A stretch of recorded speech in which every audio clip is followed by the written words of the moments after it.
I want to transition a little bit to some of the details in the book.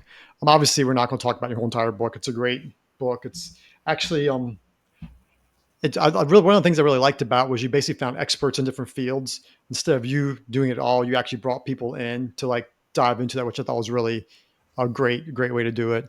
So I want to just kind of go through some of those sections and hit some things I think people aren't quite as familiar with. And we actually already mentioned EMF a little bit. So I actually want to start there because I feel like that's something where people it's like even like I was not when I did my training, no one even hardly mentioned EMF. Whether it was A4M, I4M, whether it was other things. It was just like, well, there's, fields or whatever. Um, so what is, or what are electromagnetic fields? What are they? Where they come from and how do they negatively impact our body? Okay. That's a whole long subject. I know. Yeah. Yeah. I don't, There, that's a book, right? there are several kinds of EMF, so that although we talk about EMF, we should specify what kind we're talking about. So there's the EMF, the electromagnetic waves that we get from cell towers in our environment. There's electromagnetic exposure we get from every electrical device in our house. Electrical devices put out an electrical and a magnetic field, and that's just what they do. And then there's the EMF exposure, which is a different frequency. It's not the same thing that we get from our computers, cell phones, all of our computer type devices that are so near and dear to all of us. And then there's one more type, which is called dirty electricity, in which if on the outlets of your home, if it wasn't done properly, it can radiate a fairly strong electrical field there if you don't look at that. So again, this is of epidemic proportion now. It's grown as our exposure has grown. 100 years ago we weren't exposed, and now. So, for example, um, many people think there's not much difference from 4G or 5G. It's just one. It's one, right? 4 and 5. You're talking about 1,000-fold increase in EMF exposure from 4G to 5G, and now they're rolling out 10G. When that occurred, there was a huge upsurge of EMF sensitivity, and or people call it electro hypersensitivity. EHS is the technical name for that. So again, many of these patients were being accused of being psychological. But what they were experiencing was they're sitting at their computer, like you and I are both doing right now. But if it went on for a period of time, they became brain fogged, fatigued, or developed neurological conditions like pseudo seizures or tics or a variety of things. Headaches are extremely common. And it was reproducible for them. If they did the same thing regularly, yep, I get this every time that happens to me. And then if they would tell their friends about it, they say, well, that's crazy. I spend 8 hours a day on computer and I'm fine. Well, some people are more electrically sensitive than others, just like some people have a better sense of taste than others, and they become chefs, or different perception of wine, and they become wine connoisseurs or whatever. But we all have our own sensitivities. So this is very real, and it adds a whole level of inflammation to what is already an inflamed system for most of our chronic patients. So I urge anyone who has any chronic illness or has even a hint of this to get what we call an electrosmog meter, which is simply a little meter. You can hold it in your hand, and it tells you what you're being exposed to. So I can hold it in my hand and see how close can I get to my computer without it going off scale, or how close can I get to the electric clock in my bedroom, or my refrigerator, or my microwave, or what am I getting from the cell towers in my area. So you get an idea of what you're actually getting exposed to. And no matter what kind of exposure you have, you can block it to a certain extent by getting your devices shielded. So uh, my Kindle is shielded, my phone is shielded. So my router is way across the room so that I'm not exposing myself at this moment to any significant EMF. but a lot of folks need to know that. Yeah. Well, I think it's kind of interesting because I think I'm not sure if you mentioned it in your book, but "Prescription for a Healthy Home" by Banta, and it was interesting going through that. And they talked specifically about dirty electricity. But one thing I just was reminded of is that the Russians actually knew about this concept back in the 50s and 60s, and so this idea of illness from electromagnetic fields might be, novel here in America or novel in our consciousness, but over in Europe, particularly Eastern Europe and Russia, they've known about this for over half a century. So that's something else I think it's important for people to realize. Some of these things we're talking about are not that they're novel to us, but not necessarily new. Right, In the right. The Europeans have been much more on some of this than we have. There's a type of electric field that comes out of the earth called a geopathic zone. It's literally a pillar of energy that comes out of the earth. Um, and I know it's going to sound weird, but you can perceive it by dousing it like you would douse water. Again, many people would view that as a woo woo type of thing. But in many communities in this country, I lived in Missouri for many years. If you're going to drill a well, you got a dowser to come out to your property and show you where to drill, because otherwise you could waste a whole lot of money just digging in the wrong place. But these geopathic zones can affect health adversely. So there are many clinics in Germany that will insist that they go out to your home to check it for a geopathic zone because your cancer may be caused by the fact that you're sleeping in the middle of one. And health may involve just moving the bed to the other side of the room so you're no longer in the geopathic zone. So, yeah, so yes, there's way more that old Shakespearean comment on way more is going on in this life than is apparent in your philosophies, Horatio. yeah. Yeah, well, it's interesting because some ancient cultures, where ancient cities and ancient places where people live, they actually had a somehow they had a knowledge of this. And like in some of these zones, my wife and I were at a clinic in Switzerland, and they actually had known like one of these areas over there. So it's really again interesting. This is not new in the historical perspective, but it's novel to us here in the United States to talk about it.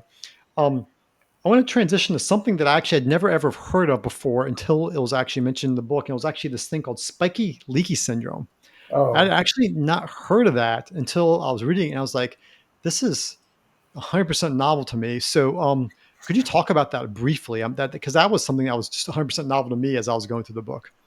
um, I first learned about it, in fact, while the book was being written, and I held up production of the book to include it because I thought it was important.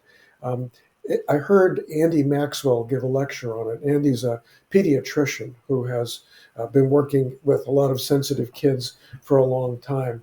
And he and his medical partner for over several years began to put together a bunch of medical events that made sense for them. So basically the spiky leaky theory, sorry about the complex name, I didn't Yeah, make it up, yeah, is is that if there is a loosening or weakening of ligaments at the base of your skull, right where the skull attaches to the first cervical vertebrae, that's a very sensitive area. And this is in the category that we talked about a little bit before about weakened ligaments or people with Ehlers-Danlos syndrome, in which if the ligaments at the base of the skull become looser, the skull collapses on itself. And in doing so, the blood vessels, nerves, lymphatics, and all of the things in here get compressed. There's literally a blockage to a certain extent of outflow of all those tissues. So these people can get a facial edema in a way that you would not expect it to. They can get headaches. And it's very tied into another condition called CCI, which is hmm, cervical cranial instability. But it's the same concept. okay, Cervical cranial stability basically means at the cranial cervical junction, the skull and the cervical vertebrae, instability means loosening of those ligaments. So we get a structural imbalance here that causes um, a blockage, which profoundly affects the autonomic nervous system. It yeah, sets off a domino series of events in the body that um, is very similar to what these other inflammatory conditions affect. hmm. And Andy Maxwell has found that one of the major things that triggers this CCI or instability is um, the mast cell activation triggered by mold toxicity. Yeah. So we're beginning to tie some of these things together. Yeah. So the actual paper that Andy wrote is 50 pages long with multiple diagrams. It's super complicated, but we tried in my book to make it as accessible as Yeah. possible to understanding what's going on. So it's very difficult to diagnose this because these structures at the base of the skull where it's all happening are very tiny. The resolution of an MRI is less than 2 millimeters, meaning if what you're looking for on an MRI is 2 millimeters or less, it's not going to see it because it can't. It's beyond its resolution. So you need to do special MRIs. You have to put people standing in different ways in order to be able to make that diagnosis, which is tricky. Yeah. Yeah, it's interesting because with the whales describe spiky-leaky, but then the craniocervical instability. I have a lot of patients with hypermobility that have a lot of different types of dysautonomia. They might feel better. First thing they wake up in the morning, they have these headaches. They feel better after laying down for a period of 24 hours. They get up, all of a sudden they get these weird sounds, hearing things, perceptual abnormalities that seem kind of like they're crazy, but it's literally that part of the brain that it's the regulatory system in your midbrain.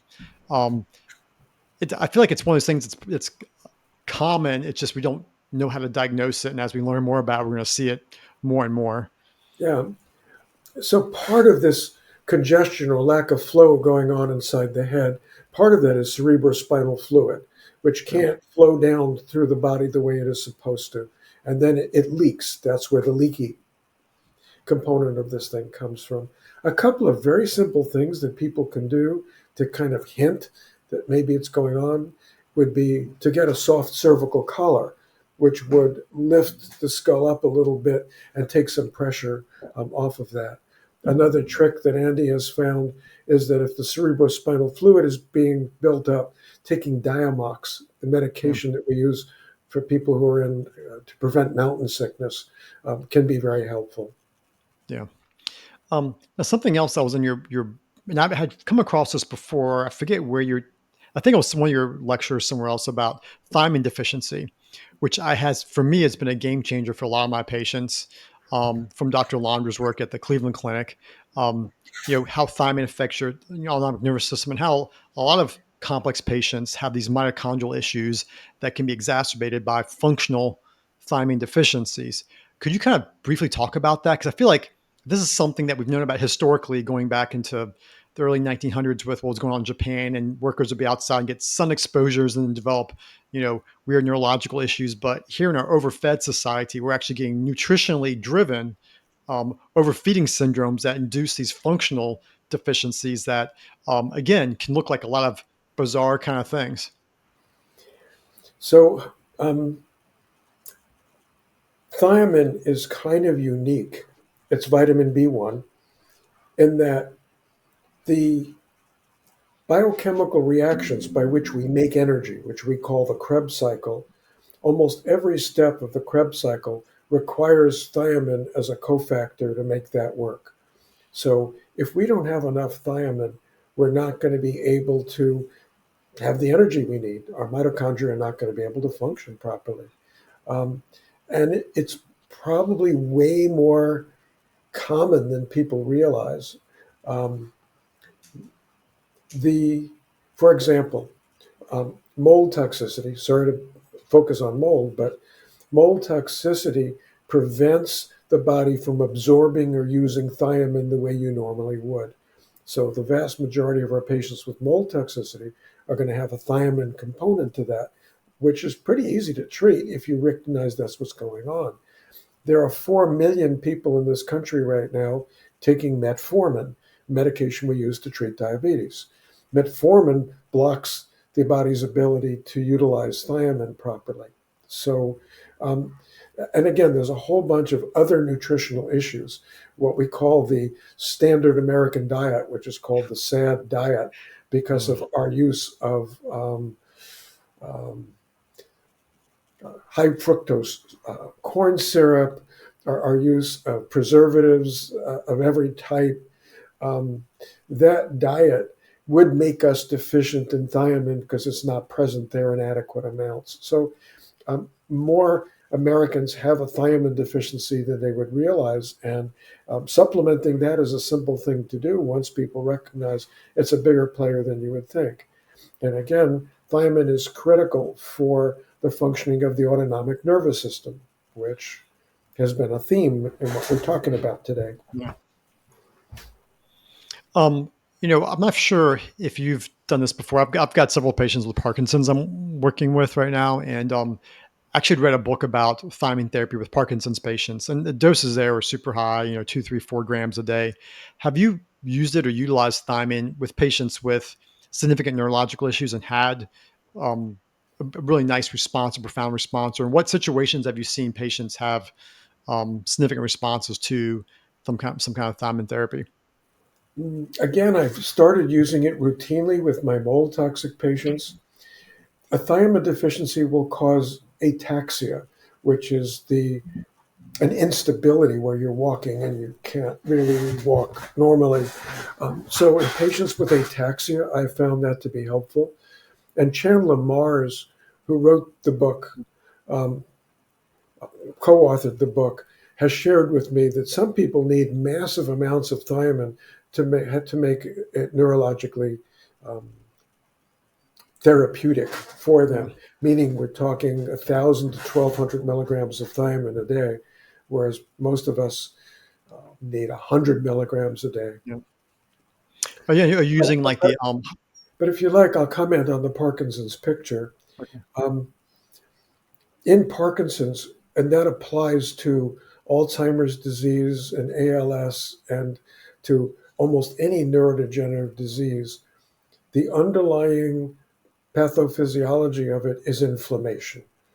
And so figuring out what is triggering that inflammation is really helpful for treating it, as I'm sure you know, Aaron. So I just Yeah. wanted for your listening audience to talk Yeah. about the fact that any patient with Alzheimer's, we should look at mold toxicity, we should look at Lyme disease, we should look at heavy metal toxicity, particularly lead and mercury, as possible causes. And if you can catch a Parkinson's patient early, you can really make a huge difference in their clinical course. Yeah. Yeah, absolutely. I absolutely agree with that. So oxalates are an interesting topic. I think Kurt Roller, I think, did a chapter in your book, and I actually came across his work back in 2017 when I was doing some research on autism. Um, as a person who's like sees a lot of kids with autism and works with a lot of autism. Can you talk to us about oxalates? 'Cause I feel like that's one of the things that's you know super common when you do urine tests. You'll routinely see oxalate crystals in it, and people just kind of you have kidney stones? No, and they just glance over it and ignore it. Yet these can be a trigger for myofascial pain, fibro pain, neurological issues. Could you kind of give us a little primer on that? Sure. If you were able to look at an oxalate crystal, it's not a pretty little crystal. It's got shards all over it. Yeah. It's a type of crystal that if it is found in your joint, it's really painful and irritating to it. It's just found in any tissue. It's painful and irritating to it and is a real source of inflammation. Don't want to be a dead horse here, but molds make oxalates so that it adds a whole level of oxalate toxicity to people who might be predisposed. Oxalate stones are one of the most common form of kidney stone. So anyone who has developed a kidney stone has some degree of an oxalate issue, and you may need to look at um, measuring oxalates in the body. The OAT test has traditionally had several different measures of oxalates, which we found to be quite helpful. And if we're measuring oxalates in the body, we can treat it. But then you have to think about looking at the foods and supplements you're taking that might be making oxalates accumulate in your body based on your own genetics and biochemistry. So not everybody is sensitive to oxalates, but quite a few people are. And common sources of oxalates are things like spinach, kale, rhubarb. I mean, those are very, very high in oxalates. Yeah. And I've had multiple patients as well who've had overgrowth of yeast in their GI tract as a driver for oxalate production. And after you work on their gut, I've been able to normalize their oat testing. So I think it's one of those things that it's all in some of the testing we do, but a lot of practitioners don't know how to either address it, or it just kind of it's not commonly discussed, even though it's something that's really, really commonly seen. Yeah, I mean, we have a great chapter in the book. It was written by Emily Givler, who herself has wrestled with oxalates, and she's a nutritionist, which is very helpful. And that's a good start. If you really want to get a great book on oxalates, Sally Norton has a book called Mm. Toxic Superfoods, in which she not only goes into oxalates in detail, but tells you how to lower your oxalates. The biggest issue is suddenly deciding that, oh, okay, oxalates are a problem. I'm going to stop eating them. That's a very bad strategy, because if you suddenly decrease the amount of oxalates you're taking in, you can get a phenomenon called oxalate dumping, in which the Yeah. body goes, oh, okay, this is great. I got a whole bunch of oxalate in me. I'm just going to dump it all at once. And you can get much, much worse that way. So if you're going to come off oxalates, you really need to understand how to slowly reduce your oxalate consumption. Very important. Yeah. Yeah.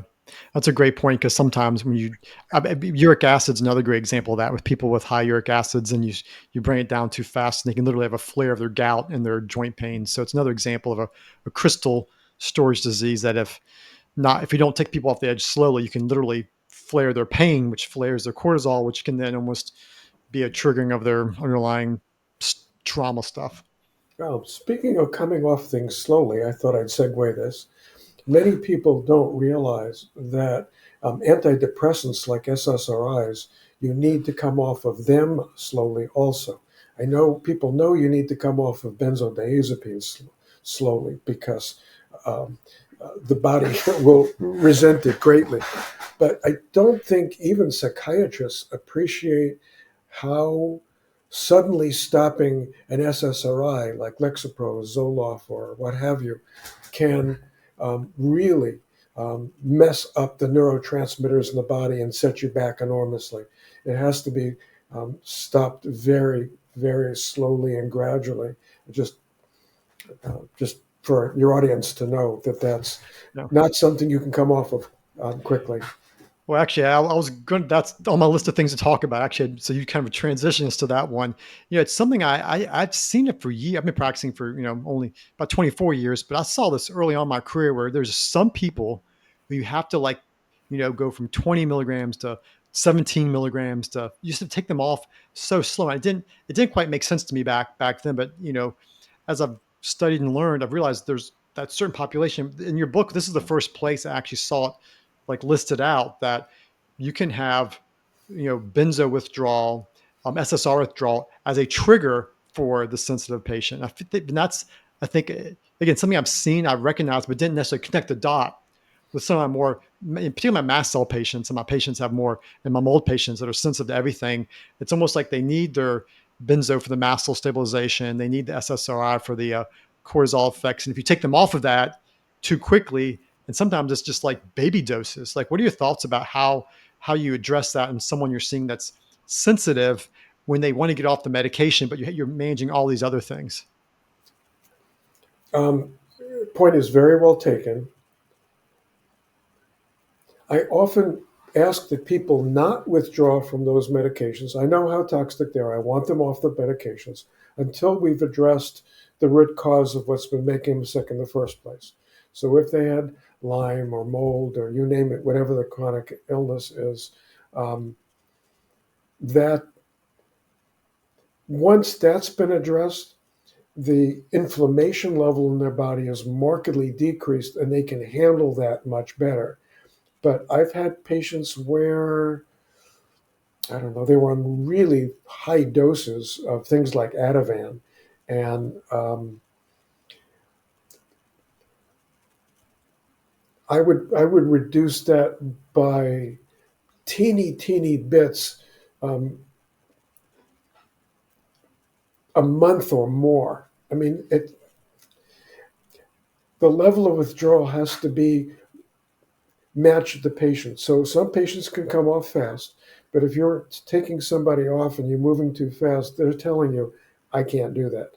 And so, again, you can say, oh, you become an addict. This is terrible. But no, Yeah. um, I'm not usually the one who put them on the drug in the first place. But that notwithstanding, they're telling us the path. And I've had people take 2 years to get off of benzodiazepine and a year to get off of an SSRI type medication. Yeah. And it's just slow. And they were thrilled when they got off because they realized how fragile their system was from that perspective. Yeah. Yeah, I've actually I'm working with a young guy right now. He's maybe 12-ish. He's young kid with horrible dysautonomia. At one point in time, he come in the office, couldn't hardly even get up. He just lay down the whole entire time. He come with sunglasses on. He was sensitive to so many things and disrupted sleep. And one of the things we figured out early on, he has some mast cell issues as well. And I'm kind of curious your thoughts about this because obviously sleep is like critical, right? And so and he was like at that point in time, maybe 10 of us, the smallest like sliver of like a eighth of a milligram of Klonopin actually helped him to sleep and actually gave him a good night's rest. And so over about 6 months, he actually started turning the corner and feeling better and having energy throughout the day. Like, what are your thoughts about in the certain situations, these medications, because I don't necessarily personally, I think we overuse them, but then there are those patients with mast cell issues that sometimes this is the only thing that kind of helps them. I have patients where I've used those medications. It's not a no-no. Each patient has to be viewed separately from their Yeah. own biochemistry and genetics. Um, when I have patients, I mean, mold toxicity and Lyme and Bartonella can make people incredibly anxious and depressed and hopeless. And um, many of those patients will benefit from an antidepressant. Or I'm not opposed to using it. I'm merely commenting on when you come off, you just have to come Yeah. off Yeah. slowly. Those, I mean, it's not a, we're not chastising anybody for taking those meds. They're life saving for some people. Yeah. Well, I think that's a great. I wanted to just clarify because I think we're on the same page with that. I mean, ultimately, you're personalizing this treatment for the individual. You're not blanket saying everybody needs this or blanket saying no one needs this. You're literally meeting the patient where they're at. And sometimes these medications um, can be transformative with done the right way, but also realizing they can be addictive as well. So it's a give and take kind of thing. I mean, that's many people have asked me to create an algorithm how to treat mold toxicity, and I have refused to do that because there is no algorithm. Each person has to be viewed separately. It's Yeah. if if you were to try to plug sensitive people into an algorithm, you're going to make them all sick. It's they, Yeah. It's the ultimate kind of personalized medicine where you're literally making changes to the patient's treatment regimen based on how they respond. It's Mhm. truly the practice of medicine in many ways. It means the practice of medicine you're practicing. It takes time. It's not honestly, it's not for everybody, but gosh, I've helped so many people whose lives had been profoundly impacted. They weren't able to work anymore. They weren't able to leave their homes. And I think it's in the thousands now of people who've Yeah. gotten their health back. So yes, it's a lot of work for me to do that, and that's very rewarding work. Yeah. So I feel like we could keep on talking for hours. I mean, I've only gone through like, 2 pages of my 8 pages of notes here. But so what are you up to now? I know you're doing this practitioner's course. We have about over 200 physicians. Why don't you tell us like what you're doing right now, and how people can learn more about what you are doing, where they can go for that kind of information. Sure. So unfortunately, not unfortunately, I retired from clinical practice about 3 years ago. But as my wife will tell you, I'm not really retired. I've kind of shifted gears to do more teaching and more education. So, as you said, I have a mentorship program for physicians, um, and other healthcare practitioners in which I work with a fabulous naturopathic physician, Jill Krista, and we combine both traditional medical approaches with naturopathic approaches to help practitioners understand a wide array of options they have for treating these various inflammatory conditions. So we have well over 200 people in the program right now. I do consult. If people are interested, you can go to my website for that. My website's simply neilnathanmd.com. Um, we do consult, but my consultations are more in the teaching realm, um, meaning I want to have your physician on the Zoom with the patient so that I can not only help the patient understand what to do, I can help the physician get better at it also. So I do a lot of that. Um, I have several more books that I'm in the middle of writing. Um, my publisher has asked me to write a second edition of Toxic, Mm. so that we're updating it. And so for that, I wrote 5 or 6 new chapters and then Mm. updated the information in there. Um, I'm writing right now a new chapter on it's basically about inflammation as the underlying physiological process behind most chronic illness.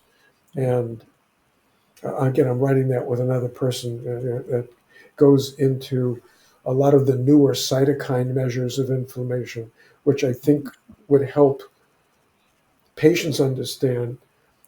I mean, often when patients say they're inflamed, and their doctors will do a CRP or a SED rate, and they'll go, "Well, those are normal, so you're not inflamed." Yeah. There are other measures of inflammation that we're learning about to help patients understand, yep, it's not in your head, it's very real. Let's figure out what this is so we can move ahead. And then I do a lot of what I'm doing with you, Aaron. I do a ton Yeah. of podcasts and a lot of um, webinars. So I'm Yeah. trying to teach people what I know. Well, I mean, I think it's awesome because that's how ultimately this spreads. Not just, even though you've done this for a long time, is if you can see your thousands of patients, but if you train 200 people, now your impact is just you're multiplying it by 200 versus just there's only so much you can do when you're little, schooled away on the West Coast doing what you do. Right. I mean, I decided that 5 or 6 years ago. It was I need to find a way to teach more people what I know so that we can have way more people doing it. Not a lot of physicians do what we do. So Yeah. we got to train more people to do it. Agreed. Agreed. Cool. Well, thank you so much, Dr. Nathan, for your time. I really super appreciate it. Again, your book, The Sense of Patient's Healing Guide, there'll be links below. Thank you so much for your time. Really appreciate it. And you take care. Great. Thanks for having me.